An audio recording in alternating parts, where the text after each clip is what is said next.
आणि आणखी एक महत्त्वाची बातमी हाती येते। ईस्टर्न एक्सप्रेस हायवेवर मोठ्या प्रमाणामध्ये वाहतूक कोंडी झालेली आहे।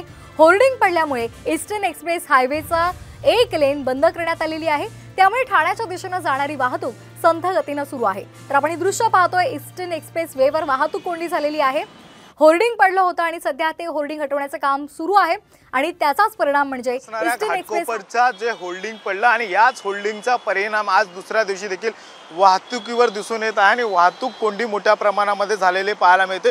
मुंबईकडून ठाण्याच्या दिशेने जाणारी ही वाहतूक कोंडी मोठ्या प्रमाणामध्ये दिसून येत आहे, कारण की ज्या ठिकाणी हे होल्डिंग पडलेलं आहे त्याच ठिकाणच्या बाजूचा सर्व्हिस रोड आहे तो बंद केलेला आहे। त्यामुळे ही मोठ्या प्रमाणामध्ये वाहतूक कोंडी झालेली या ठिकाणी दिसून येते। त्यामुळेच कुठेतरी सकाळच्या वेळेस कामाला जाणाऱ्या नागरिकांना याचा मोठा मनस्ताप आहे तो सहन करावा लागतोय, कारण की 2 ते 3 किलोमीटरच्या या सगळ्या वाहतूक कोंडीच्या रांगा आहेत त्या लागलेल्या पाहायला मिळत आहेत। त्यामुळे तुम्ही जर ठाण्याच्या दिशेने जात असाल तर लवकरात लवकर घरातून निघा, नाहीतर तुम्हाला देखील कामावर जाण्यासाठी वेळ होऊ शकतो।